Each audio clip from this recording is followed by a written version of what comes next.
الله تبارك وتعالى في كلامه المجيد. أعوذ بالله من الشيطان الرجيم. بسم الله الرحمن الرحيم. الذين يؤلون من نسائهم تربص 4 أشهر فإن فاءوا فإن الله غفور رحيم. وَإِنْ عَزَمُوا الطَّلَاقَ فَإِنَّ اللَّهَ سَمِيعٌ عَلِيمٌ.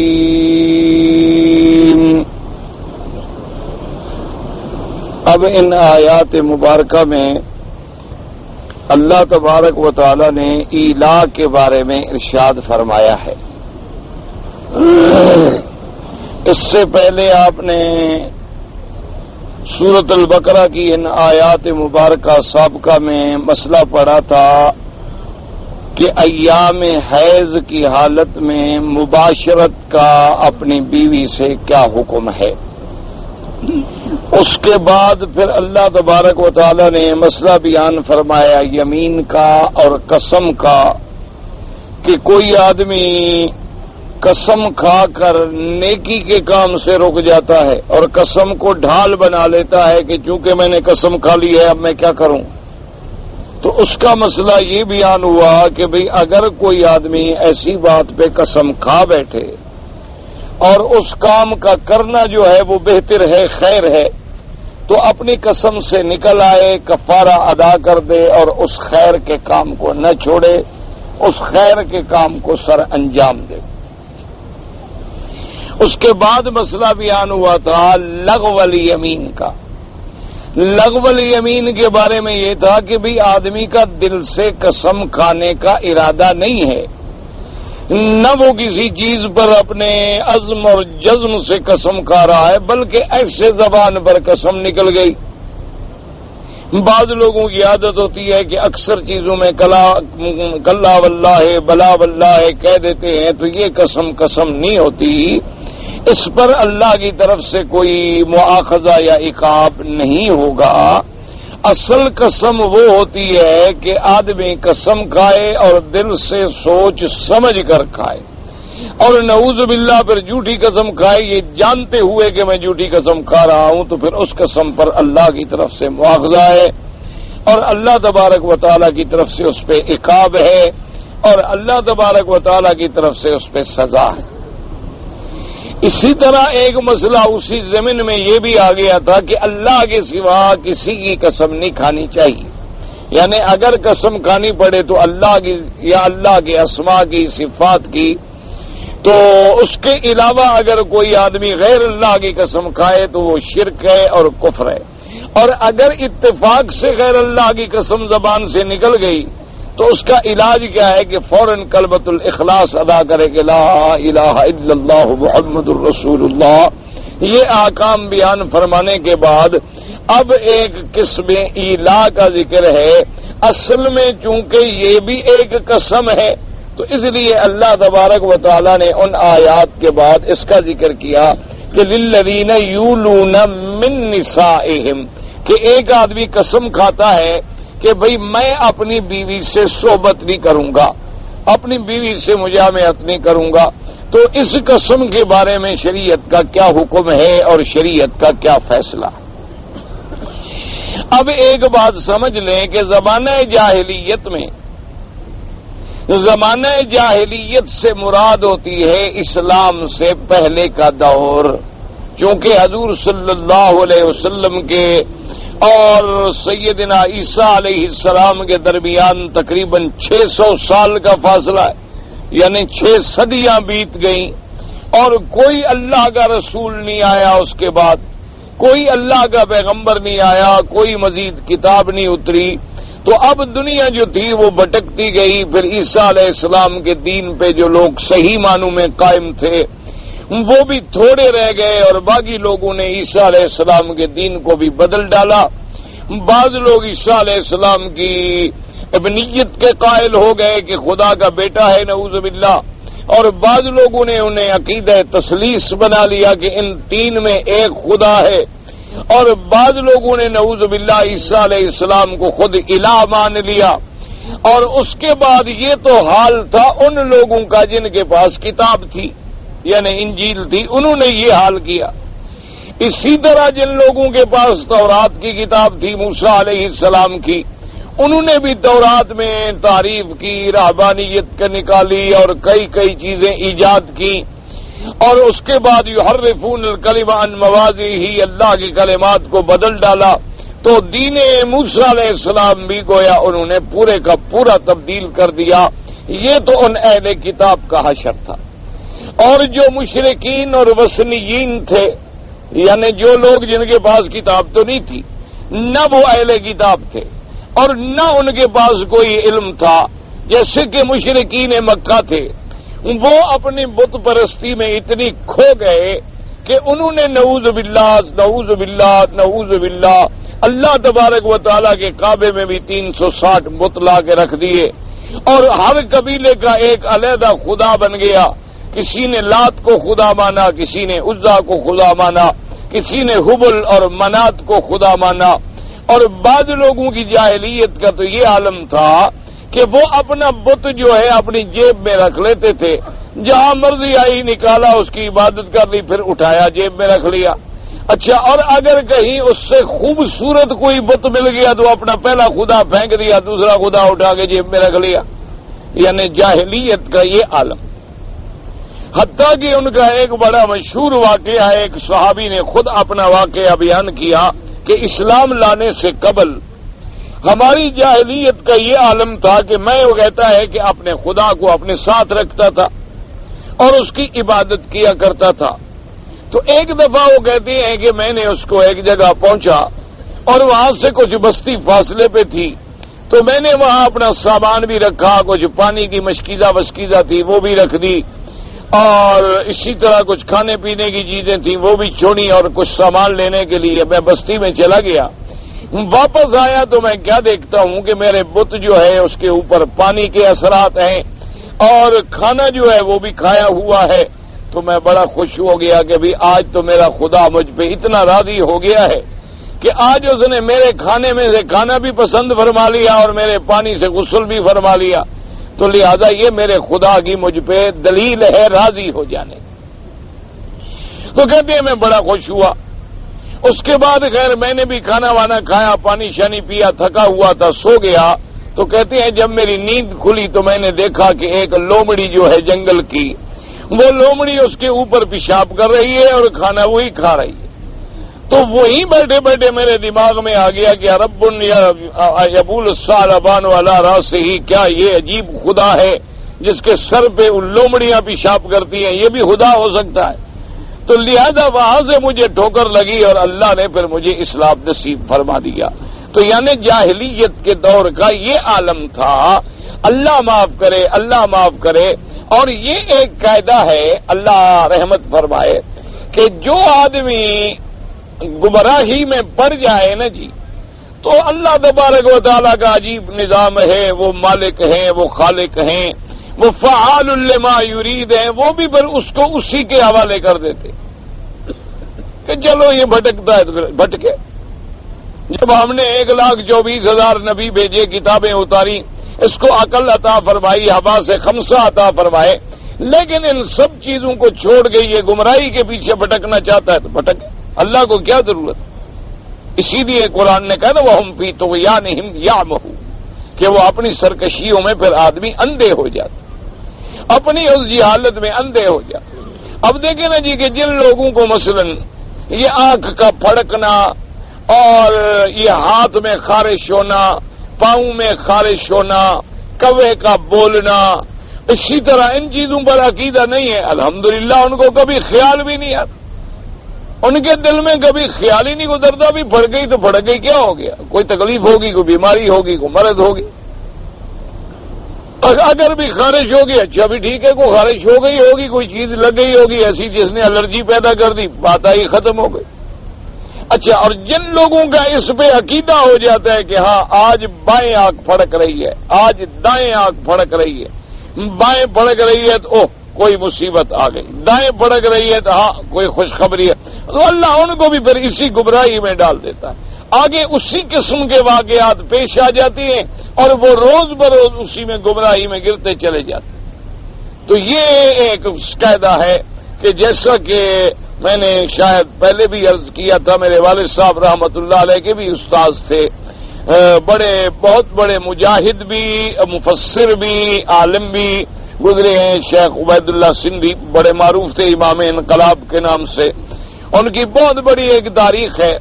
تو خیر بہرحال پرانے دور کی انہوں نے اپنی کتابوں میں، اپنی یادداشتوں میں ایک اپنا واقعہ لکھا ہے کہ کسی ضمن میں انگریزوں نے ان کی سزائے موت کا فیصلہ کر دیا۔ وہ مخالف تھے کافروں کے۔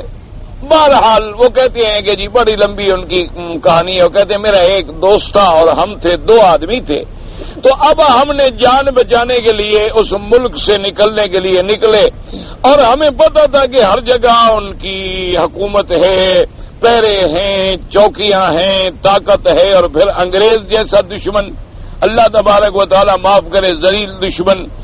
تو وہ کہتی ہے کہ ہم نے پھر جوگیوں کی، ہندوؤں کی شکل بنائی، جیسے ہندوؤں کے بڑے بڑے پنڈت ہوتے ہیں، اسی قسم کا ہم نے وہ لباس اختیار کیا، شکل بنائی، تلک لگائے، اسی طرح بال کٹوائے، اور ہم پنڈت بن گئے، اور سنسکرت اور وید اور کتابیں یہ بھی ہم نے اپنے ساتھ رکھی، اور ہم پیدل سفر کرتے کرتے کہ کسی طرح ان کے ملک سے نکل جائیں۔ تو کہتے ہیں کہ اسی زمن میں ہم جا رہے تھے کہ راجستھان کے علاقے میں کسی ایک مندر، کیونکہ پھر ہم پنڈت جو بنے ہوئے تھے، جہاں رات کو مندر نظر آتا وہاں جا کے ہم مہمان ہو جاتے، اور وہ پوچھتے بھی کون ہے، ہم مسافر ہیں، بس سیاح ہیں، دنیا ترک کر دی ہے، پنڈت ہیں، پھر رہے ہیں۔ کہتے ہیں بہرحال ہم ایک علاقے میں گئے، ہمیں شبہ ہوا کہ ہمارے پیچھے کچھ حالات خراب ہو گئے ہیں، تو ایک مندر میں ہم نے جا کے پناہ لے لی۔ ان پنڈتوں نے جب دیکھا کہ بھی پنڈت آئے ہیں، تو پھر جیسے مولوی کو چھیڑتا ہے، انہوں نے جناب ہمیں اپنی کتابوں میں جو ان کی وید تھے اور ان کی کتابیں تھیں، گیتا وغیرہ اور بڑی بڑی کتابیں، اس پہ چھیڑا۔ اب یہ تو مولوی عالم لوگ تھے، انہوں نے کتابیں تو دیکھ لی تھی، جب کتابیں دیکھ لی تھی تو کتاب کسی قسم کی ہو، اگر آدمی عالم ہے تو سمجھ لیتا ہے۔ تو انہوں نے کہا کہ جب ہم نے ان کو سمجھایا وہ تو بالکل ہمارے پاؤں پڑ گئے، بھی یہ تو کوئی بہت بڑے پنڈت ہے، ایسی کتاب تو آج تک ہمیں خود کو سمجھ نہیں آئی۔ کہتے ہیں انہوں نے ہماری بڑی تکریم کی، ہمارے لیے کمروں کا انتظام کیا اور ہمیں ٹھہرا دیا، اور ہم نے بھی یہ مناسب سمجھا کہ اب کچھ 20-25 دن جو ہے ہم یہاں ٹھہر جائیں، یہ اچھی جگہ ہمیں محفوظ مل گئی ہے، صحرا کے علاقے میں ہے، شہروں سے دور ہے، اور ہم تھکے مرے ہوئے مہینوں کے پیدل چل رہے تھے۔ تو کہنے لگے کہ اس علاقے کے لوگ دوسرے دن شام کو بڑے بڑے لوگ آئے، عورتیں، مرد، بوڑھے، بچے، اور وہ پنڈتوں کے آگے آگے جناب ہاتھ باندھیں، جی دعا کرو، بارش نہیں ہوتی، ہم تو سارا کے لوگ ہیں اور بارش جو ہے وہ بند ہے، بارش بند ہو گئی ہے اور قحط پڑنے والی ہے، دعا کریں۔ وہ کہیں کہ اچھا جی ہم دعا کریں گے، اور وہ سندھی زبان میں ان کو کہیں کہ بارش آئے گی، لیکن آئے گی کب؟ کہ جب بھگوان جو متھو پگھاری ہو، یعنی جب بھگوان کے ماتھے پہ پسینہ آئے گا۔ اب وہ کہیں ہم سنتے رہیں، ہم کہیں دیکھو یہ پاگل ہیں، کیا بھگوان کے ماتھے پہ پسینہ آ جائے گا؟ خیر بہرحال 1 دن گزر گیا، 2 دن گزر گیا، بھگوان کے ماتھے پہ پتھر پہ پیسے پسینہ کہاں سے آ جائے؟ تو کہتی ہے کہ میرے ساتھی کو شرارت سوجی، اس نے مجھے کہا کہ یار دیکھو پکڑے گئے تو پکڑے گئے، ویسے بھی تو ہم موت کے انتظار میں ہی پھر رہے ہیں نا، اگر انگریزوں نے پکڑ لیا تو وہ بھی مار دیں گے، اگر ان کو پتہ چل گیا کہ ہم مسلمان ہیں تو یہ کہاں ہمیں چھوڑیں گے، یہ بھی ہمیں مار دیں گے، مرنا تو ہے، لیکن یہ عجیب عقیدہ ہے کہ بھگوان کے ماتھے پہ پسینہ آ جائے گا، آج میں ان کے بھگوان کے ماتھے پہ پسینہ لے ہی آتا ہوں۔ اس نے کہا، اس نے جا کے ایک بوتل میں پیشاب کیا، پیشاب کرنے کے بعد جا کے بھگوان پہ ڈال دیا، اور اس کے بعد جا کے پنڈت سے کہا کہ بھئی وہ بھگوان کے ماتھے پہ تو پانی ہے۔ اس نے کہا اچھا، وہ آیا دیکھا، او جناب بس گھنٹے بجنے لگ گئے اور وہ سجدوں میں گر گئے اور پورے مندر میں گھنٹیاں بج رہی ہیں اور لوگ بھاگ رہے ہیں کہ بھی بھگوان کے ماتھے پہ پسینہ آ گیا ہے، دوڑو دوڑو بارش آ رہی ہے، اور فرماتے ہیں 2 گھنٹے گزرے بارش شروع ہو گئی۔ تو فرماتے ہیں یعنی یہ میرا اپنا واقعہ ہے. مقصد یہ ہے ایک تو ہے نا کہ لوگوں نے سنایا ہو کہ ہم نے خود پیشاب کر کے ڈالا، لیکن قدرت نے ان کو اسی کفر میں رکھنا تھا. اللہ کے فیصلے ہیں، اللہ کی مرضی ہے. تو ان کا عقیدہ تھا کہ بھگوان کے ماتھے پہ پسینہ آئے گا تو بارش آ جائے گی، بارش شروع ہوگی، حالانکہ وہ پیشاب تھا، پسینہ بھی کوئی نہیں تھا. تو اس لیے اللہ تبارک و تعالیٰ جو ہدایت کا راستہ چلنا چاہتا ہے اس کے لیے ہدایت کے راستے کھول دیتے ہیں، اور جو گمراہی میں ڈوبنا چاہتے ہیں اللہ فرماتے ہیں لمبی رسی دے دو، جاؤ جتنا کیا کر سکتے ہو تم، ایک عاجز مخلوق ہو، کب تک تم کہاں تک جاؤ گے، جب چاہوں گا پکڑ کے تیری گردن توڑ ڈالوں، نہیں تو پھر آخرت میں میں نے جہنم تمہاری تیار کر ہی رکھی ہے. دیکھا نہیں کہ 450 سال تک فرعون کو بیماری نہ لگی، سر میں درد بھی نہیں ہوا. 450 سال کی حکومت، سلطنت، فرعون ذل اوتاد، اتنا بڑا اس کا شہرہ، اور جب پھر اللہ نے پکڑنا چاہا تو پھر پانی میں غرق کر دیا. 6 لاکھ فوج بھی ساتھ ہے، اپنی قوت و طاقت بھی ساتھ ہے، اور تمام لاؤ لشکر بھی ساتھ ہے، اور کوئی بچا نہیں سکا ہے. دریا میں سب کے سب غرق ہو گئے، اور اللہ نے لاش کو پتھر بنا کے قیامت تک کے لیے عبرت بنا دیا. تو یہ پھر اللہ تبارک و تعالیٰ کے فیصلے ہوتے ہیں. اس لیے جو لوگ بعدوں کا جھوٹی قسمیں کھاتے ہیں، بچے کے سر پہ ہاتھ رکھے گا بچہ بیمار ہو گیا، کہتا ہے دیکھا میں نے جھوٹی قسم کھائی بچہ بیمار ہو گیا. اصل اللہ اس کو اسی گمراہی میں اور ڈال دیتے ہیں، کیونکہ ہدایت اور ضلال کے فیصلے جو ہیں وہ اللہ کے ہاتھ میں ہیں. مقلب القلوب جو ہے وہ اللہ کی ذات ہے. آپ روشنی ڈھونڈیں گے آپ کو روشنی ملے گی، آپ حلال ڈھونڈیں گے آپ کو حلال ملے گا. کوئی حرام ڈھونڈنا چاہے اللہ معاف کرے وہ حرم میں بھی حرام ڈھونڈ لیتا. جس کو حرام کھانے کی عادت پڑ گئی ہو وہ مکے مدینے میں بھی ڈھونڈ لیتا ہے. اس کو نہ مکے کا کوئی حیا ہوتا ہے نہ مدینے منورہ کا کوئی حیا ہوتا ہے، اور وہی حرام اس کو وہاں مل بھی جاتا ہے. وہ اپنی اسی گمراہی میں پڑا ہوا ہے.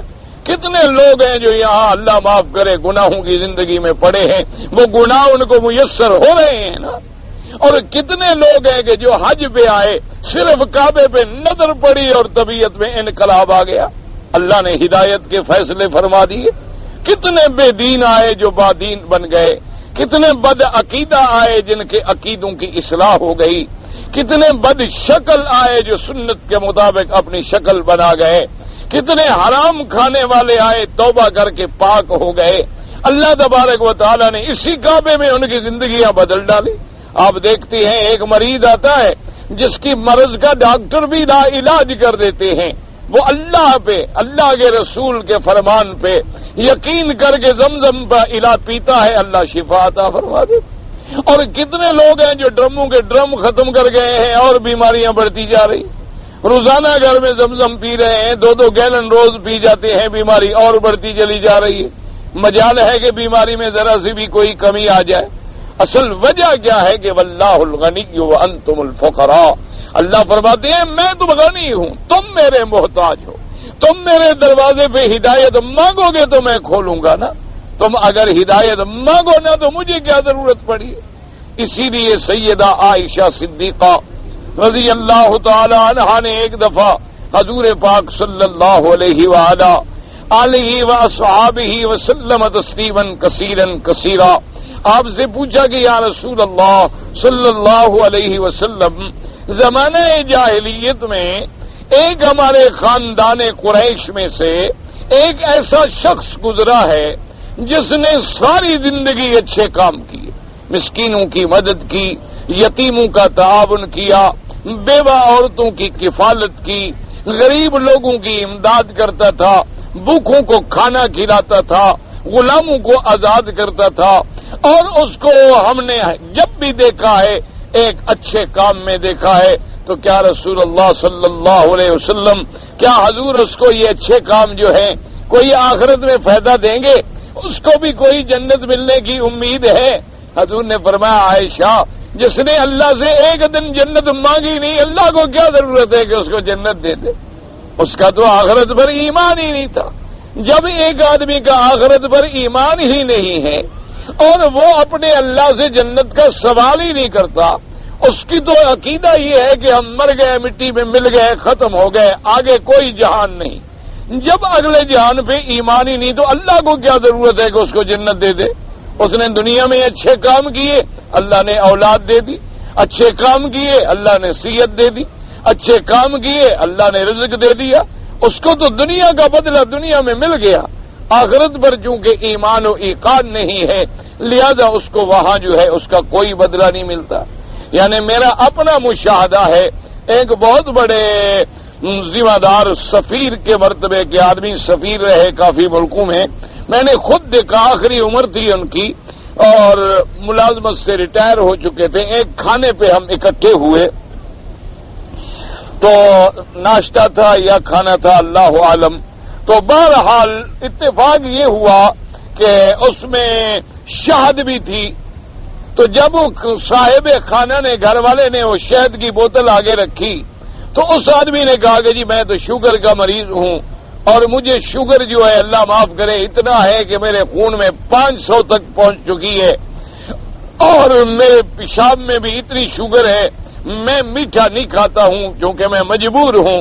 تو انہوں نے خود واقعہ سنایا، انہوں نے کہا کہ مجھے تم سے بھی زیادہ شوگر تھی، لیکن میرے دماغ میں ایک دن بعد بیٹھ گئی کہ اللہ فرماتی ہے کہ یخرج من بطونہا فیہ شفاء للناس، کہ یہ جو نال سے ہم ایک شہد پیدا کرتے ہیں اس میں ہم نے لوگوں کے لیے شفا رکھی ہے۔ انہوں نے کہا بس اسی آیت پہ میں نے ایمان کر کے میں نے روزانہ فیصلہ کر لیا کہ صبح شام ایک چمچ جو ہے شہد کھاتا تھا کہ میری بیماری شوگر کا علاج ہو جائے۔ تو انہوں نے کہا کہ آج اتنا عرصہ گزر گیا ہے الحمدللہ میری شوگر نارمل ہے، نہ میں کوئی گولی کھاتا ہوں نہ میں کوئی دوا کرتا ہوں، میں تو یہ شہد کے 2 چمچ کھا لیتا ہوں، ایک صبح کو اور ایک شام کو۔ اب اس نے ایمان و ایقان کا فیصلہ کیا، اللہ کی رحمت نے مدد فرما دی۔ اور جب تک ہمارا ایمان و ایقان ہی نہیں ہوگا تو پھر ہمیں ہدایت کہاں سے ملے گی؟ اصل بات تو یہ ہے کیوں اللہ کو تو ہماری پرواہ ہے نہیں، وہ تو خالق ہیں، وہ غنی ہیں، وہ مالک ہیں، اور وہ چاہیں تو اس ساری مخلوق کو فنا کر کے ایک اور مخلوق پیدا کر دیں ان کے لیے، تب بھی کوئی مشکل نہیں۔ اس لیے اللہ نے خود قرآن میں فرمایا ہے کہ وَيَسْتَبْدِلْ قَوْمًا غَيْرَكُمْ ثُمَّ لَا يَكُونُوا أَمْثَالَكُمْ، کہ اے لوگوں اگر میں چاہوں تو میں تمہیں فنا کر کے تمہارے بدلے میں ایک اور قوم پیدا کر دوں۔ اللہ تبارک و تعالیٰ چاہیں گے ایک مخلوق کو پیدا کر کے جنت میں داخل کر دیں گے، کوئی عمل بھی نہیں کیا، اس کی مرضی۔ اللہ تبارک و تعالیٰ چاہے تو ایک مخلوق پیدا کر کے جہنم میں ڈال دے، اللہ کی مرضی ہے، کیونکہ بنانے والے بھی وہ ہیں، مخلوق بھی وہ ہے۔ اور آدمی جب اپنے ملک میں تصرف کرے تو جو چاہے کرے، کسی کو اس میں اعتراض کرنے کا کیا حق ہے؟ جیسے کہ ایک یہودی نے حضرت علی رضی اللہ تعالی عنہ سے پوچھا، اس نے کہا کہ آپ کا عقیدہ ہے کہ ہدایت دینے والا خدا ہے، گمراہی دینے والا بھی خدا ہے؟ حضرت علی نے فرمایا کہ ہاں بالکل ہمارا یہ عقیدہ ہے۔ تو اس نے کہا کہ جی ہمیں تو یہ بات سمجھ نہیں آتی کہ آپ کے خدا نے اس بندے کو تو ہدایت دے دی اور اس کو گمراہ کر دیا، حالانکہ بندے تو دونوں اس کے تھے، اگر چاہتے تو اس کو بھی ہدایت دے دیتے۔ تو حضرت علی نے فرمایا کہ یہودی پہلے مجھے یہ بتاؤ کہ اللہ نے جو کچھ کیا اپنے ملک میں کیا یا تمہارے ملک میں کیا؟ اور نے کہا کہ نہیں کیا تو اپنے ملک میں، بندے تو دونوں اس کے، نے کہا تو اپنے ملک میں کوئی مالک جو چاہے کرے، تم کون ہو اعتراض کرنے والے؟ اگر تمہارے ملک میں کہ ایک بندے کو تم نے پیدا کیا اللہ نے گمراہ کر دیا، پھر تو اعتراض کرو گے جی میرے بندے کو گمراہ کر دیا، اپنے بندے کو ہدایت دے دی۔ لیکن اگر وہ اپنے ملک میں کوئی فیصلہ کریں تو ان کی مرضی ہے، ان کی مرضی ہے، اور پھر وہ جانتے ہیں کون ہدایت کا مستحق ہے اور کون گمراہی کے قابل ہے۔ جو ہدایت کا مستحق ہوتا ہے اس کی ہدایت کے فیصلے فرما دیتے ہیں، اور جو گمراہی کے لائق ہوتا ہے اس کو اسی ضلال میں اور زیادہ منہمک کر دیتے ہیں اللہ تبارک و تعالی۔ اس لیے آپ دیکھیں نا جی، اب جن لوگوں نے زندگی میں جوا نہیں کھیلا اللہ نے محفوظ رکھ لیا، اور جو اس میں پڑ گئے ساری جائیدادیں لگ گئیں، جانتے ہیں کہ بھی اس میں فلاں برباد ہو گیا، فلاں برباد ہو گیا، فلاں، پھر بھی کھیل رہے ہیں۔ اچھا ان سے علیحدہ بیٹھ کے پوچھو، وہ خود کہیں گے بھائی جوا تو جناب ایسی بلا ہے، یا تو آدمی کا ستیہ ناش کر دے یا تختہ کر دے۔ اچھا ابھی جب ایسی بلا ہے، بلا میں پڑ کیوں رہے گا؟ نہیں جی کیا کریں، کھیلنا تو ہے۔ اسی طرح شرابی سے پوچھو وہ بھی کہے گا یار کیا کریں، شراب ہے تو لعنت ہے تو بری چیز کہ آدمی کا عقل کام نہیں کرتا، پاگل ہو جاتا ہے آدمی، دماغ ختم ہو جاتا ہے، ماں بہن کی تمیز نہیں، باپ بیٹے کی تمیز نہیں، بڑے چھوٹے کی تمیز نہیں، حلال حرام کی تمیز۔ بھائی جب تم جانتے ہو یہ گندی بلا ہے پھر کہتے جی کیا کریں، مصیبتیں پڑ گئے ہیں اسی طرح دیکھیں جو ہدایت پہ ہے اللہ تبارک و تعالیٰ اس کے لیے ہدایت کے راستے کھول دیتے ہیں۔ آپ نے دیکھا نہیں ہے کہ کتنے لوگ ہیں ماشاءاللہ کہ جنہوں نے الحمدللہ اللہ نے طواف ان کے طبیعت میں لگن لگ گئی ہے، جب دیکھو طواف میں ان کو 10 منٹ کا موقع ملے گا بھاگیں گے طواف کے لیے، نماز پہ آئیں گے وہ کہیں گے یار چھوڑو 1 منٹ یار 5 منٹ کی تو بات ہے نا ساری، آج کا رش بھی نہیں ہے کتنی دیر لگے گی، ٹھہرو یار میں طواف کر۔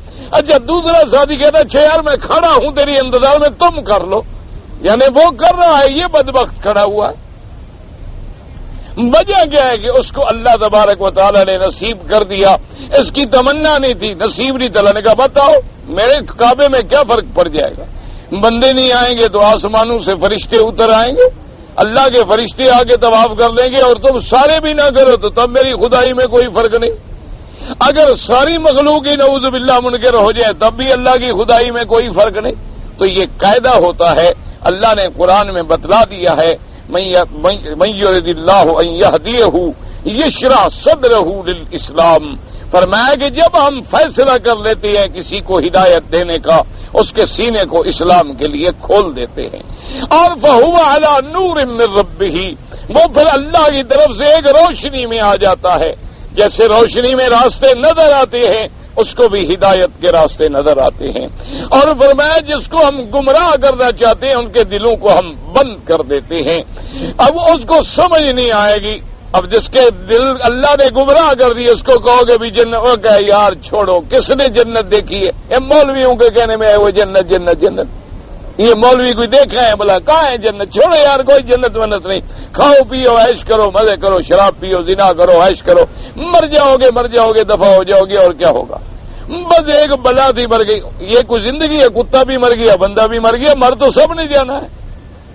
یہ کوئی زندگی ہے، کھانا ہے تو کیا تم سے تو پھر اونٹ زیادہ کھا جاتا ہے، اگر تم نے پانی پینا ہے تو تم سے تو جانور زیادہ پانی پی جاتے ہیں، اگر تم نے کوئی بوجھ اٹھانا ہے تم سے زیادہ جانور اٹھا لیتے ہیں، اگر تم نے اچھے شکلوں والے لباس پہننے ہیں، اللہ نے فرمایا میں نے جانوروں کو ایسی ایسی کھالیں دی ہیں شکل والی کہ تم دیکھ کے دنگ رہ جاتے ہو، تم نے کوئی نرم کپڑے پہننے ہیں تو اللہ نے فرمایا انہیں جانوروں کے اوپر ایک ایسی نرم رو لگا دی ہے، کسی پہ اون لگا دی ہے، کسی پہ کچھ لگا دیا ہے کہ تمہاری کوئی ریشم بھی ان کا مقابلہ نہیں کر سکتی، تو تم کو اسی کے لیے تو نہیں آئے تھے کہ حیوانوں کی طرح کھاتے رہو، حیوانوں کی طرح پیتے رہو اور حیوانوں کی طرح مر جاؤ، بلکہ اللہ نے تو تمہیں اپنی عبادت کے لیے پیدا کیا تھا، وما خلقت الجن والانس الا لیعبدون، اللہ نے فرمایا ہم نے جن و انس کو نہیں پیدا کیا مگر اس لیے کہ میری اطاعت کریں، میری بندگی کریں،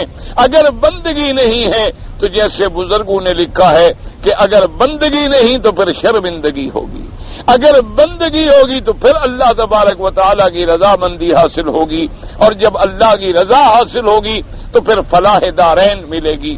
اللہ تبارک و تعالی ہر مسلمان کے لیے دعا کریں کہ ہدایت کے فیصلے فرما دیں۔ اللہ تبارک و تعالی ہمارے سینوں کو، اللہ تبارک و تعالی ہمارے اہل و عیال کو، اللہ تمام مسلمانوں کی اولادوں کو اللہ دین اسلام کے راستے پہ لگا دے۔ یہ بات ہے بس جو اس راستے کی چاشنی ہے نا جی، جن کو مزہ آ گیا ہے چاشنی کا، اللہ تبارک و تعالی نے لکھا ہے علماء نے تاریخ میں کہ ایک بہت بڑے اللہ کے ولی گزرے اور بادشاہ اس دور میں جو تھے وہ بھی ان کے بڑے معتقد تھے، بڑا اعتقاد رکھنے والے تھے۔ تو ایک دفعہ بادشاہ نے انہیں اپنا خاص آدمی بھیجا اور کہا کہ حضرت آپ کا لنگر بڑھتا جا رہا ہے، ہزاروں آدمی لنگر میں روزانہ کھانا کھا رہے ہیں، تو میں یہ چاہتا ہوں کہ اپنے ملک کی فلاں جاگیر جو ہے وہ آپ کے لنگر کے لیے وقف کر دوں تاکہ آپ کو لنگر چلانے میں اور زیادہ آسانی ہو جائے گی۔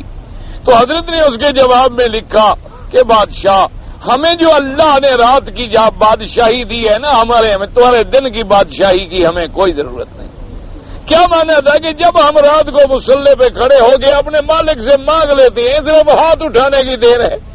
جاگیر میں تو پھر بھی ہل چلانے پڑیں گے نا، جاگیروں میں تو پھر بھی منشی رکھنے پڑیں گے، مزرے بھیجنے پڑیں گے، بیج ڈالنے پڑیں گے، کھیت اگانے پڑیں گے، پھر گندم کاٹنی پڑے گی، پھر فصل کی نگرانی کرنی پڑے گی۔ تو جب یہ ساری چیزیں بغیر کسی نگرانی کے مالک سے مانگتے ہیں اور مل رہی ہیں تو تیری سلطنت بہتر ہے یا میری سلطنت بہتر ہے؟ تو اس لیے فرمایا کہ ہمیں تمہاری اس سلطنت کی کوئی ضرورت نہیں ہے، اللہ تبارک و تعالی ہی ہمارے معاملات کو چلا رہے ہیں، اور اللہ تبارک و تعالی ہی ہمارے معاملات کو بہتر طریقے سے سر انجام دیتے ہیں۔ اصل بات کیا ہے کہ صرف اللہ پہ یقین ہے۔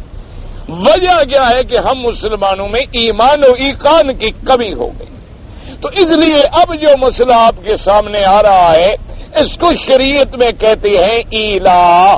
تو زمانہ جاہلیت میں بات یہاں سے چلی تھی کہ زمانہ جاہلیت میں ایک بری رسم تھی کہ وہ لوگ یہ کرتے تھے کہ اپنی بیوی سے قسم کھا لیتے تھے کہ میں قسم کھاتا ہوں کہ تیرے ساتھ میں اب نہیں ملوں گا، قسم کھا لی۔ اچھا، اب نہ تو یہ طلاق تھی اور نہ ہی یہ فرقت کی کوئی دلیل تھی، عورت بھی گھر میں بیٹھی ہے، بس خاوند مل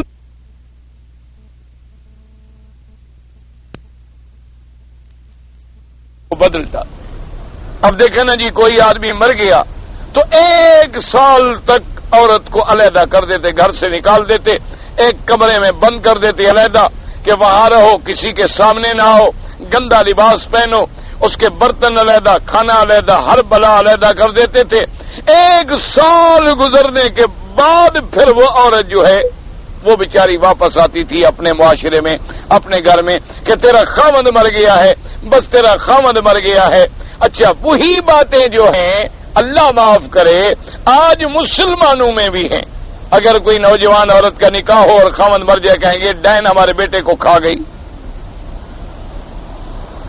اتنا یہ بات پھیل۔ اچھا، پھر اس بیچاری نوجوان لڑکی بیوہ ہو جائے، کوئی شادی نہیں کرے گا، کہیں گے جی وہ تو شادی کی، ابھی خاوند کے گھر جا رہی تھی کہ خاوند مر گیا، ایسی بدبخت ہے۔ اور بدبخت تو تم ہو، اس کے نکاح کیا تیرے بچے کے پیدا ہونے سے پہلے خالق لکھ چکا تھا کہ یہ حادثے میں مرے گا، اس لڑکی کا کیا قصور؟ وہ تو لڑکا تیرا ابھی پیدا نہیں ہوا تھا، ماں باپ کے بطن میں تھا کہ تقدیر کے فیصلے ہو گئے کہ اس کی عمر کتنی ہوگی، موت کب آئے گی، رزق کتنی ہوگا، شقی ہوگا، سعید ہوگا، یہ سارے فیصلے جو ہیں اللہ ملک کو بتا دیتے ہیں اور فرشتہ لکھ دیتا ہے۔ وہ تو ابھی پیدا نہیں ہوا اور تم الزام لگا رہے ہو عورت پہ۔ اچھا، اگر کسی کے 2 شوہر مر جائیں، بس اللہ معاف کرے وہ تو پھر عذاب میں آ گئی، کہیں گے یہ تو جی کو بلا ہے، جو شادی کرے اس کو کھا جاتی ہے۔ اللہ تبارک، اور جن ماں باپ کے پیٹ سے پیدا ہوئی ہے ان کو تو نہیں کھایا غریب نے، جن کے گھر میں 20 سال جوان رہی، اور تمہارے گھر میں پیدا ہوئی، تمہارے گھر میں 20 سال پلی، تم تو زندہ موجود ہو، تمہیں تو نہیں کھا گئی۔ کیا ہے یہ؟ وہ ہندوؤں کی رسمیں، زمانے جاہلیت کی رسمیں۔ اور اسی طرح آج بھی بعض مسلمانوں میں یہ ہے کہ عورت سے جھگڑا ہو گیا، اس ملک میں آ گئے، یہاں آگے دوسری شادی کر لی، اور پہلی بیوی جو ہے وہ لٹکی ہوئی ہے، اپنے ملک میں بیٹھی ہوئی ہے۔ اب وہ غریب کہاں جائے؟ نہ یہ شریف اس کو طلاق دیتا ہے، نہ اس کے حقوق ادا کرتا ہے، نہ خرچ دیتا ہے۔ اب وہ کیا کرے؟ زنا کرے تب مشکل ہے، دوسرا نکاح وہ کر نہیں سکتی، کہاں جائے؟ آپ مجھے بتائیں اس کا کیا حل ہے؟ وہ کرے کیا؟ تم نے تو ایک عورت اور ڈھونڈ لی، تم نے تو نکاح کر لیا، وہ کیا کرے؟ آخر وہ بھی ایک آدھا مرد ڈھونڈ لے۔ آخر حل کیا ہے؟ جب تم اس کے لیے حلال کا راستہ بند کر دو گے تو حرام کا راستہ تو پھر کھلے گا نا۔ جب ایک آدمی کو تم حلال کے پیسے نہ دو، تنخواہ نہ دو، نوکر چوری نہیں کرے گا تو کیا کرے گا؟ آخر بندہ ہے، کھانا تو ہے، اس نے روٹی تو اس نے کھانی ہے۔ ایک آدمی کو تم 300 روپے نوکری میں رکھو، 300 روپے مہینے میں وہ تیرا کام کرے، اس سے کیا امید کرتے ہو؟ آخر اس کے 2 راستے، یا وہ بھیک مانگے گا کہ لوگ اس کو بھیک دے دیں تاکہ اس کی مہینے کی تنخواہ پوری ہو جائے، یا وہ پھر موقع ملے گا تو چوری کرے گا۔ بس صورت دیگر تو کوئی جینے کا حال نہیں ہے کہ وہ کیا کرے گا. آخر بندہ ہے, ضروریات ہیں, اس کی کھانا ہے, پینا ہے, بیماری ہے, علاج ہے, دکھ سکھ ہے. پھر پیچھے جو والدین بیٹھے ہیں وہ اس انتظار میں ہیں کہ ہمارا بیٹا کما کے ہمیں بھیجے گا, وہ بھی اپنی انتظار میں لگے ہوئے ہیں. تو یہ کیا کرے گا آخر؟ تو یہ جاہلیت کی رسمیں تھی کہ قسم کھا لی, بس بیوی ہمیشہ کے لیے لٹک گئی. تو اب اللہ نے ایک حکم جاری فرمایا کہ اگر کوئی آدمی قسم کھا لے, اب دیکھو, یا تو یہ قسم کھائے کہ جی میں کبھی اپنی بیوی سے نہیں ملوں گا, مدت نہیں معین کی, ایک, یا کہے کہ میں 4 مہینے تک بیوی سے نہیں ملوں گا, 2, یا کہے کہ میں 3 مہینے تک بیوی سے نہیں ملوں گا.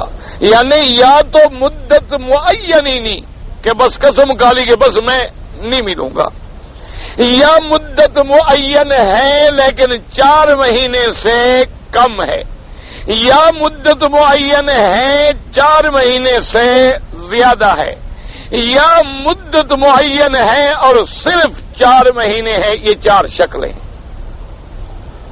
اب اس کے بارے میں مسئلہ سمجھیں. اسلام یہ کہتا ہے, اللہم صلی علی,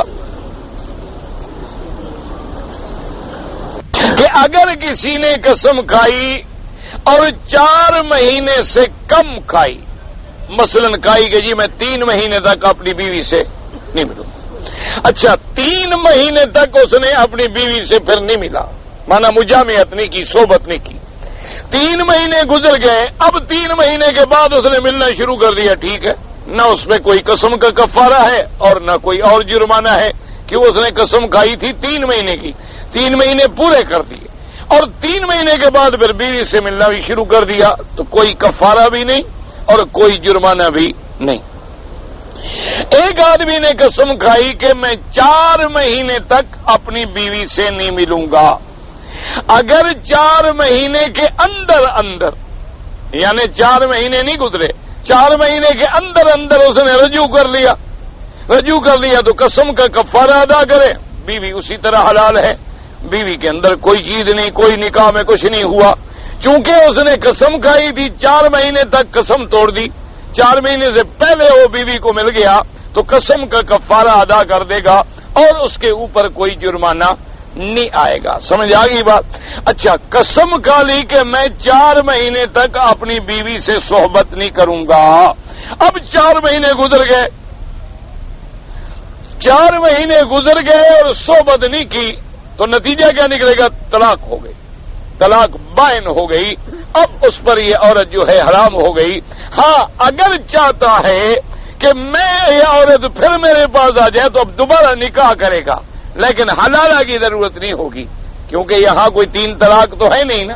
یہاں تو قسم کھائی تھی اس نے 4 مہینے کے لیے اور 4 مہینے پورے گزر گئے, 4 مہینے گزر گئے اور رجوع نہیں کیا تو طلاق پڑ گئی اور اس کو کہتے ہیں طلاق بائن, کہ طلاق پڑ گئی. اب دوبارہ وہ عورت کو گھر میں رکھنا چاہتا ہے تو دوبارہ نکاح کرے گا لیکن کسی حلالہ کرنے کی ضرورت جو ہے نہیں ہوگی. اچھا, ایک آدمی نے قسم کھائی تھی کہ میں بیوی سے صحبت نہیں کروں گا اور مدت کوئی نہیں, نہ 3 مہینے, نہ 4 مہینے, نہ 1 مہینہ, نہ 1 سال. اس کا بھی حکم کیا بنے گا کہ 4 مہینے سے پہلے اگر رجوع کر لیا تو پھر کفارہ ادا کرے گا اور بیوی رہے گی.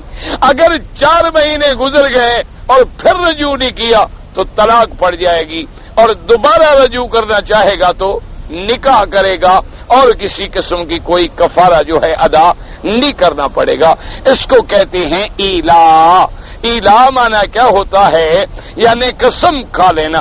بس اب اس میں ایک فرق ہے کہ امام مالک, امام شافعی اور امام احمد, یہ 3 امام رحمت اللہ علیہم اجمعین یہ فرماتے ہیں کہ قسم کھائی کہ میں 4 مہینے اپنی بیوی کے ساتھ صحبت نہیں کروں گا. 4 مہینے گزر گئے, وہ کہتے ہیں 4 مہینے گزر گئے لیکن اب طلاق دینی ہوگی اس کو, یعنی خود بخود طلاق نہیں ہو جائے گی بلکہ وہ طلاق دے. اچھا, وہ طلاق نہیں دیتا تو عورت قاضی کے پاس جائے, محکمے میں محکمہ اس کو بلا کے جبر کرے گا کہ طلاق دو. جب 4 مہینے گزر گئے ہیں تم طلاق دو، لیکن طلاق دینے کے بعد طلاق واقع ہوگی۔ لیکن امام ابو حنیفہ رحمۃ اللہ علیہ فرماتے ہیں کہ جب قسم 4 مہینے کی کھائی تھی، الہ اسی کا نام ہے کہ 4 مہینے گزر گئے، اب طلاق دے یا نہ دے طلاق خود بخود واقع ہو جاتی ہے۔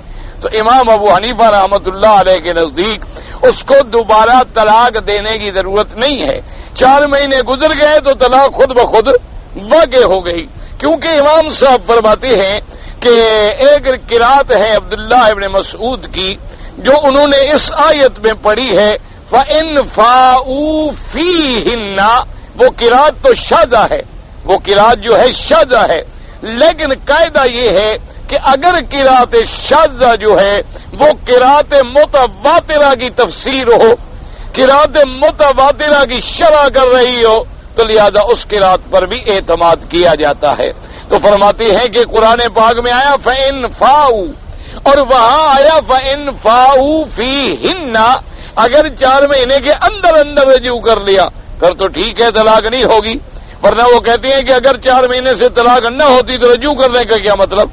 رجوع تو ہوتا ہی اسی سے ہے نا، جیسے کوئی طلاق رجیع دے اور رجوع کر لے۔ تو لہذا ان کے نزدیک تو یہ ہے کہ دوبارہ طلاق دینے کی ضرورت نہیں ہوگی۔ مسئلہ دونوں کا ایک ہے، سمجھیں، صرف یہ 3 امام کیا کہتے ہیں کہ بھی قاضی بلا کے اس کو کہے گا کہ طلاق دو، بس، یعنی دلائے گا وہ بھی طلاق۔ اور امام صاحب یہ فرماتے ہیں کہ زور لگانے کی ضرورت ہی نہیں ہے، 4 مہینے گزر گیا تو خود بخود طلاق جو ہے وہ واقع ہو گئی۔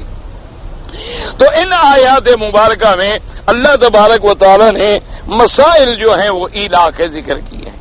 اسی طرح حدیث مبارک میں ایک بڑا مشہور واقعہ گزرا ہے جو صحیح حدیثوں کے اندر موجود ہے، اور آقا انعامدار خاتم الانبیاء حبیب کبریا صلی اللہ علیہ وسلم آپ ایک دفعہ اپنی ازواج مطہرات سے ناراض ہو گئے تو حضور صلی اللہ علیہ وسلم نے قسم کھا لی۔ اب حضور صلی اللہ علیہ وسلم نے ازواج مطہرات سے ملنا بند کر دیا، اور مدینے میں بالکل افواہ اڑ گئی کہ حضور نے اپنی بیویوں کو طلاق دے دی ہے۔ تو اب جب یہ بات اڑی تو سب سے پہلے سیدنا ابی بکر، سیدنا عمر، ان لوگوں کو بڑا صدمہ گزرا، کیونکہ ان کی تو بیٹیاں حضور کے گھر میں تھیں۔ حضرت عمر رضی اللہ تعالیٰ عنہ فرماتے ہیں کہ میں سیدھا اپنی بیٹی کے گھر میں آیا اور میں نے آ کے کہا کہ دیکھو، میں نے تمہیں نہیں کہتا تھا کہ تم حضور کو تنگ نہ کیا کرو، تم بار بار حضور سے خرچے مانگتی ہو، تنگ کرتی ہو، نتیجہ نکلا حضور نے تمہیں چھوڑ دیا۔ بیٹی کو ڈانٹا، اور فرماتے ہیں کہ پھر میں جب مسجد نبوی میں آیا دیکھا تو سب صحابہ پریشان ہیں، غم میں مبتلا ہیں، کوئی صحابی وہاں بیٹھا ہوا ہے گھٹنوں میں سر دے کے رو رہا ہے، کوئی صحابی وہاں بیٹھا ہوا ہے کہ بھی امہات المومنین کو طلاق ہو گئی۔ ازواج مطہرات تو ماؤں کے درجے میں ہیں نا، آج کل کے بیٹے تو نہیں تھے کہ ماں کو طلاق ہو جائے گی تو کوئی اور شوہر ڈھونڈ لیں گے، آج کل کے بیٹے تو خیر ہوشیار ہیں نا، وہ تو انتظار میں ہوتے ہیں کہ ماں کو طلاق ہو جائے تو دوسرے سودے کی تیاری کریں۔ لیکن وہ تو صحابہ تھے، صدوق تھے، عدول تھے، پروانے تھے شمع رسالت کے، ان کو تو حضور کی یہ بات اتنی گراں گزری کہ رونا شروع ہو گئے۔ حضرت عمر رضی اللہ تعالیٰ عنہ فرماتے ہیں کہ مجھ سے بھی صبر نہ ہوا، میں سیدھا آیا تو حضور بالا خانے میں موجود تھے، میں نے اطلاع دی، تو جب اطلاع دی گئی کہ حضرت عمر دروازے پہ ہیں اجازت نہ ملی۔ فرماتے ہیں اب مجھ سے بھی صبر نہ ہو سکا، میں نے پھر اجازت دی مانگی، پھر بھی اجازت نہ ملی۔ تیسرے دفعہ جب میں نے اجازت مانگی تو اجازت ملی، تو میں نے آنے کے بعد حضور پاک کی خدمت میں سوال پوچھا کہ حل طلقت یا رسول اللہ صلی اللہ علیہ وسلم، حضور آپ نے اپنی بیویوں کو طلاق دے دی ہے؟ حضور نے فرمایا نہیں، ما طلق، تو میں نے تو طلاق نہیں دی، میں نے تو قسم کھائی ہے کہ بیویوں سے نہیں ملنا ہے 1 مہینے کے لیے، تو قسم میں نے طلاق تو نہیں دیا۔ تو حضرت عمر بڑے خوش ہوئے اور آپ نے اللہ کی تکبیر کا نعرہ بھی بلند فرمایا، اور صحابہ کو جب اطلاع ملی تو سب صحابہ خوش ہو گئے، اور الحمدللہ کہ بھی حضور نے قسم کھائی ہے طلاق تو نہیں دی اپنی بیویوں، غصہ ہے، ناراضگی ہے، جلال میں حضور پاک نے 1 مہینے کے لیے قسم کھا لی۔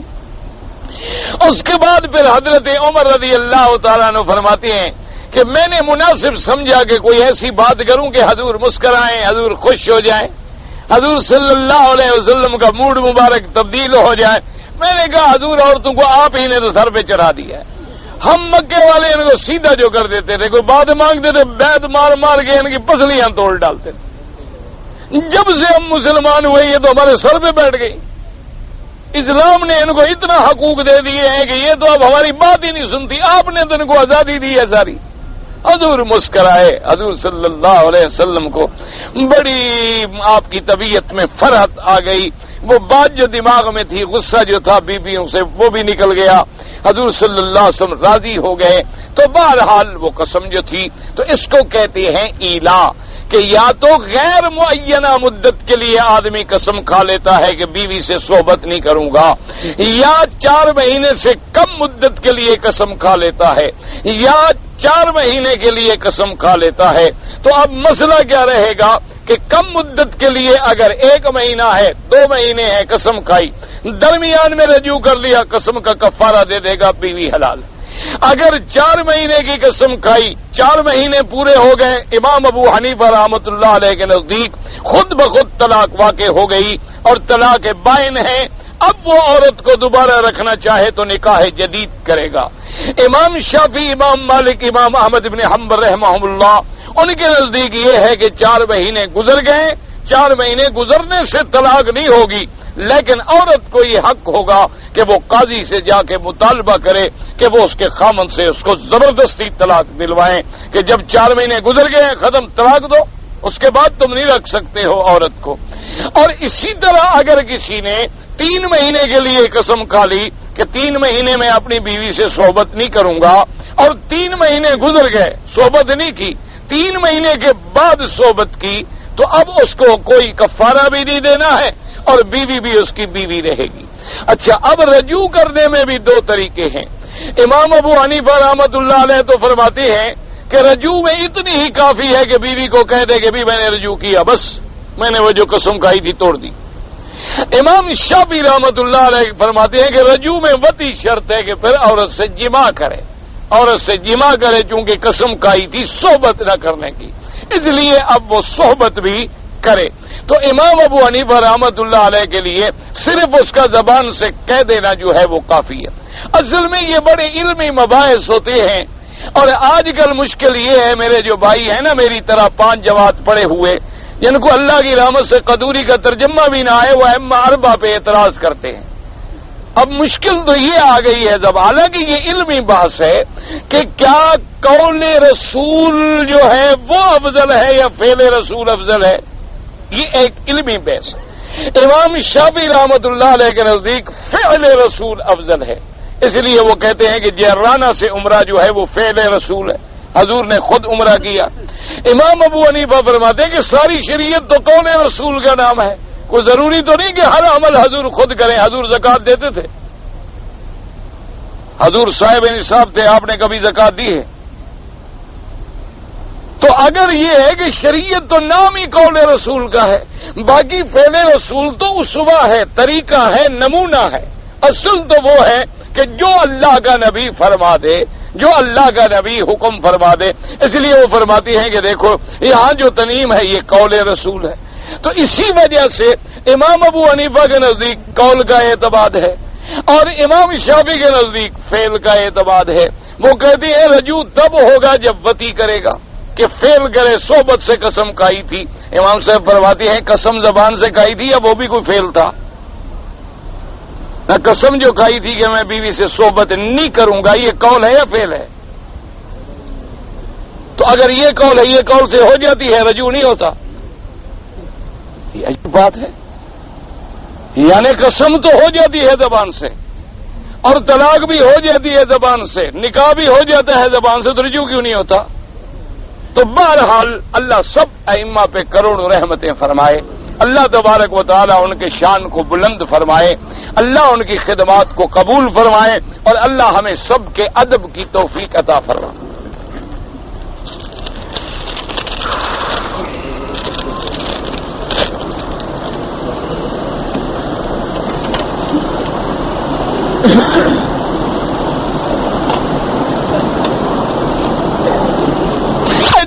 ایک ہوٹل میں کام کرتا تھا جہاں شراب بھی بکتی تھی اور خنزیر کا گوشت بھی بکتا تھا.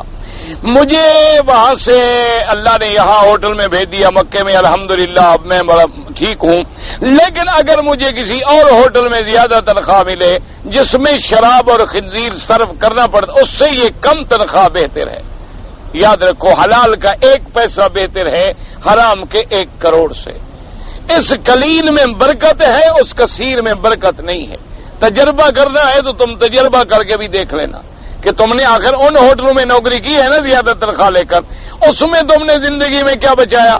اب تم اللہ کی رحمت سے مکے میں آ گئے ہو، اللہ تبارک و تعالی نے تمہیں اچھی جگہ بلا لیا ہے اور یہاں تنخواہ تھوڑی ملے لیکن تم حلال کھاؤ گے، اس میں زیادہ برکت ہوگی. جہاں حرام دینا وینا پڑتا ہو آدمی وہاں بالکل نوکری نہ کرے.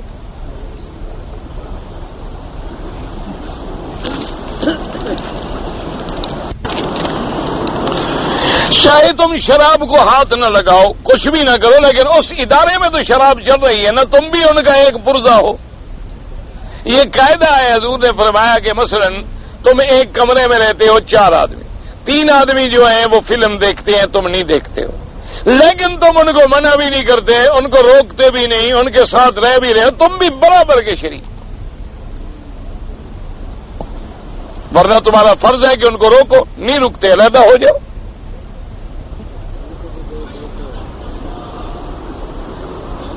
اگر ایک آدمی اپنی آسانی کے لیے ایک طریقہ ایک امام کا لیتا ہے، دوسرا طریقہ دوسرے امام کا لیتا ہے، تیسرا تیسرے کا لیتا ہے، جیسے 2 کشتیوں پہ پاؤں رکھ لے، انجام کیا ہوگا؟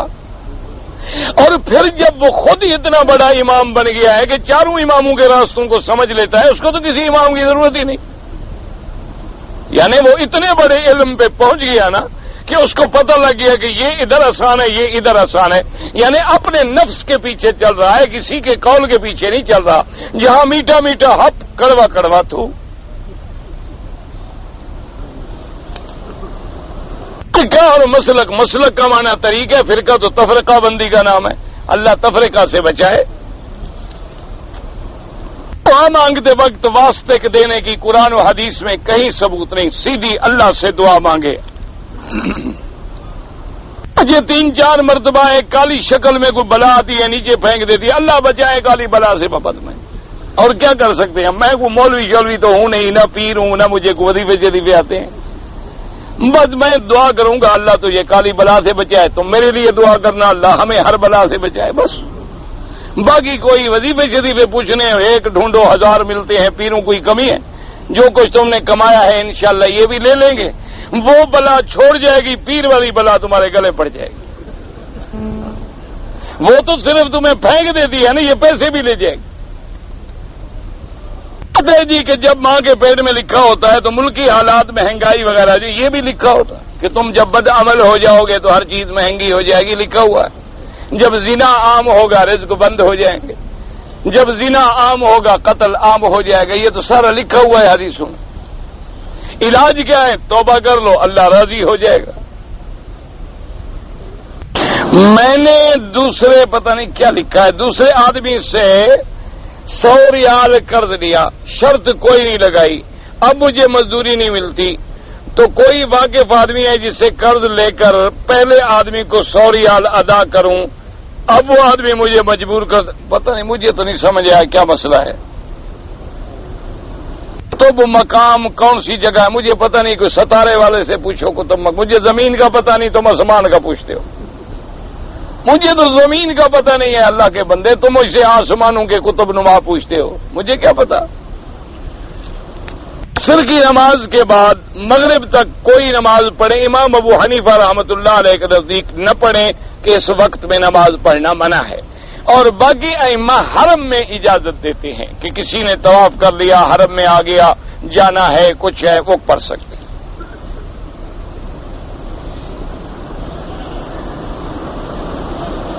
کہتے ہیں کہ میں نے مولانا اشرف علی صاحب تھانوی کی ایک کتاب میں پڑھا تھا کہ اگر کوئی آدمی اپنی بیوی کا دودھ پی لے تو نکاح نہیں ٹوٹتا. تو ٹھیک پڑھا تھا تم نے، اچھا پڑھا تھا، پیا کرو، اچھی بات ہے. اللہ کے بندے کیا ہے، بیوی کی بیوی، بھینس کی بھینس، گائے کی گائے، بکری کی بکری، ایک بیوی سے کئی فائدے ہو گئے تمہیں. بیوی سے کئی فائدے حاصل ہو گئے، پھر اگر بچہ پیدا ہوا تو اس کو نہ پلانا، تم پہلے پیتے رہنا۔ بہرحال مسئلہ یہ ہے کہ رضا ثابت ہوتا ہے کب؟ حولین کاملین، 2 سال کی مدت میں۔ اب 2 سال گزر گئے، اس کے بعد تو رضا ہے ہی نہیں۔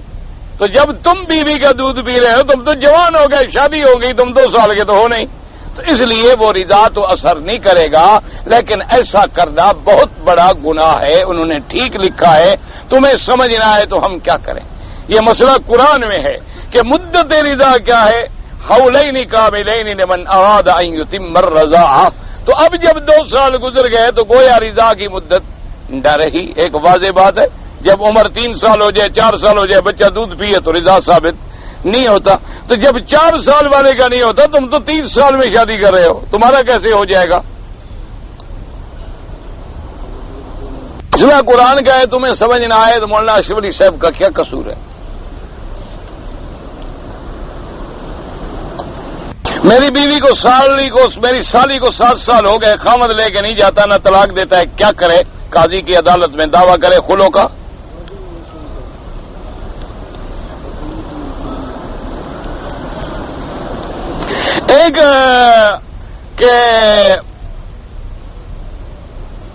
ایک عورت کا شوہر مر گیا، عورت کا باپ کہتا ہے تمہاری شادی کروں، وہ عورت 4 بیٹوں کی ماں ہے لیکن عورت شادی کرنا نہیں چاہتی، ٹھیک ہے، باپ کا اتنا حق ہے کہ اس نے اس کو بول دیا۔ اب اگر عورت اپنی اولاد کی حفاظت کر کے پاک صاف بیٹھتی ہے تو اللہ اس کو اجر دیں گے، کوئی بات نہیں، بس باپ کے ذمہ اتنا ہے کہ اس کو کہہ دے کہ بھی بیٹی اگر شادی کرنا چاہتی ہو تو میں تمہاری شادی کر دوں، اگر وہ نہیں چاہتی تو نہ کرے، کوئی جبر کرنے کی ضرورت نہیں۔ کئی لوگ کہتے ہیں کہ سمندر پر جانا گناہ ہے، سمندر پر جانا تو گناہ نہیں، مسئلہ سمجھو کہ سمندر میں بلا وجہ سفر نہ کرو، یعنی کوئی آدمی سیر کے لیے سمندر میں جائے یہ منع ہے۔ اگر علم کے لیے جانا پڑے، حج کے لیے جانا پڑے، جہاد کے لیے جانا پڑے، پھر تو سمندری سفر کرو، ورنہ تجارت کے لیے جانا پڑے پھر بھی کرو، لیکن بغیر کسی وجہ کے جی ہم سیر کرنے کے لیے جا رہے ہیں تو منع کیا گیا ہے، کیونکہ بعض روایات میں آتا ہے کہ اس کے نیچے جہنم ہے، تو ہم اپنے آپ کو بلا وجہ کیوں جہنم میں ڈالیں؟ جی سنا ہے کہ حضرت ابراہیم کا ختنہ 60 سال کی عمر میں ہوا تھا، چلو اگر تم نے نہ سنا ہوتا تو کیا ہو جاتا، اور اگر تم نے سن لیا ہے تو کیا ہو جائے گا؟ عجیب بات، ان کو ابراہیم کے ختنے کا فکر ہے، اپنا تو کرو، اللہ کے بندے 60 سال میں ہو 100 سال میں ہو، تم اپنا فکر کرو۔ ٹھیک سنا ہے تم نے، حدیث میں ہے باقاعدہ۔ ایسے مسئلہ، اب یہ کوئی مسئلہ ہے بڑا، ایمان سے مجھے آپ بتائیں کوئی مسئلہ ہے؟ چلو ابراہیم علیہ السلام کا ختنہ ہوا 60 سال میں، ہمیں کیا؟ تھوڑا ہم حضور کی شریعت پہ چل رہے ہیں، حضور نے ہمیں فرما دیا کہ ختنہ سنت ہے، بس ختم ہو گیا، قصہ ختم ہو گیا کہ مسلمان کے لیے حضور کا فرمانا جو ہے کافی۔ اب روایات میں یہ بھی آیا کہ یہ ابتدا ہوئی سیدنا ابراہیم سے، جیسے قربانی جو کرتے ہیں ہم، یہ سنت ابراہیم ہے، اور ہمارا بھی ملت ابراہیم ہے، ہم صفا مروہ دوڑتے ہیں، یہ بھی سنت زوجہ ابراہیم ہے، ہم کنکریاں مارتے ہیں، یہ بھی سنت ابراہیم ہے۔ ورنہ اصل بات تو یہ ہے کہ جب ہمیں ہمارے آقا نے فرما دیا، ہمیں سرکار مدینہ نے فرما دیا کہ یہ کام سنت ہے، بس ختم ہو گئی بات۔ اب ہم خواہ کے لیے کیوں ایسے مسائل میں پڑے رہیں؟ جی ایک آدمی نے نئی شادی کی تھی، اس کی میں بیوی کی مرضی نہیں تھی تو شادی کیسے ہو گئی؟ یعنی ایجاب قبول نہیں ہوا، بیوی نے قبول نہیں کیا ہی نہیں، تو پھر تو نکاح ہی نہیں ہوا۔ اور اگر قبول کیا تھا لیکن دل سے نہیں چاہتی تھی، نہ چاہے، دل کا چاہنا بندے کے اپنے ہاتھ میں نہیں ہے، نکاح ہو گیا۔ اب خامد چھوڑ کے چلا گیا، جب تک طلاق نہ دے وہ دوسری شادی نہیں کر سکتی۔ اگر ایسا رستہ کھولو گے تو پھر تو کل تیری بیوی بھی کہہ سکتی ہے کہ جب میرا نکاح ہوا تو میں بھی تم کو نہیں چاہتی تھی، پھر تو سب کے گھر خالی کراؤ گے 2-4 مہینے میں انشاءاللہ۔ جب تک پہلا خامد طلاق نہ دے اس وقت تک دوسرا نکاح کرے گا تو زنا شمار ہو۔ کیا جیندہ آدمی کا عمرہ کر سکتے ہیں؟ کیا ضرورت ہے؟ وہ جب خود زندہ ہے کر لے گا، تمہیں تکلیف کرنے کی ضرورت نہیں۔ اس نے تمہیں کوئی وصیت کی ہے، نصیحت کی ہے، کیا وجہ ہے؟ کوئی وجہ ہونی چاہیے۔ اس کے بعد یہ ہے نہیں تو اپنے لیے عمرہ کرو، ان کے لیے دعا کرو۔ میں ماں باپ کا حج کرنا چاہتا ہوں، بالکل کرو، بلکہ ماں باپ کا حج کریں گے آپ، یعنی ماں کا یا باپ کا ایک حج ایک کی طرف سے، تو اللہ تمہیں بھی 10 حج کا ثواب عطا فرمائے۔ اللہم صلی علی سیدنا محمد وعلی آل سیدنا محمد کما صلیت علی ابراہیم وعلی آل ابراہیم فی العالمین انک حمید مجید۔ یا اللہ یا رحمان یا رحیم یا حی یا قیوم یا ذی الجلال والاکرام، یا الہنا الہ کل شیء الہا واحدا لا الہ الا انت، اللہم انت الميسر لكل عسير وانت على كل شيء قدير، اللهم يسر امورنا وامور اولادنا وامور اخواننا وامور المسلمين، اللهم اصلحنا واصلح بنا واصلح اولادنا واولاد المسلمين، اللهم اصلح احوالنا واحوال المسلمين، اللهم اصلح شبابنا وشباب المسلمين، اللهم اصلح ذرياتنا وذريات المسلمين، اللهم اصلح لنا شاننا كلها فلا تكلنا الى انفسنا طرفة عين قط ولا اقل من ذلك۔ یا اللہ بیماروں کو شفا عطا فرما، یا اللہ بے حیاؤں کو حیا عطا فرما، یا اللہ بے دینوں کو دین عطا فرما، یا اللہ بے اولادوں کو اولاد عطا فرما، جن کی اولاد ہے ان کو صالح بنا، یا اللہ بے روزگاروں کو روزگار عطا فرما، یا اللہ قرض داروں کے قرض ادا فرما، یا اللہ جن کے رزق تنگ ہے ان کے رزق میں برکتیں عطا فرما، یا اللہ عالم اسلام پہ اپنی رحمتیں نازل فرما، یا اللہ مجاہدین کشمیر، مجاہدین فلسطین، بوسنہ و ہرسک، مجاہدین شیشان کی قدم قدم پہ نصرت فرما، یا اللہ اپنے شان کن فیکون کا اظہار فرما کے کفر کو ذلت میں شکست عطا فرما۔ یا الہ العالمین، مسلمان جس ملک میں ہیں، ہندوستان میں ہیں، بنگلہ دیش میں ہیں، بہار میں ہیں، برما میں ہیں، اراکان میں ہیں، جس ملک میں بھی ہیں ان کی جان مال آبرو عزت کی حفاظت فرما۔ یا اللہ حرمین الشریفین کو قیامت تک ہر فتنے سے محفوظ فرما۔ یا الہ العالمین، یا ارحم الراحمین، یا ارحم الراحمین، ہمیں بغیر مانگے اپنی نعمتیں عطا فرما۔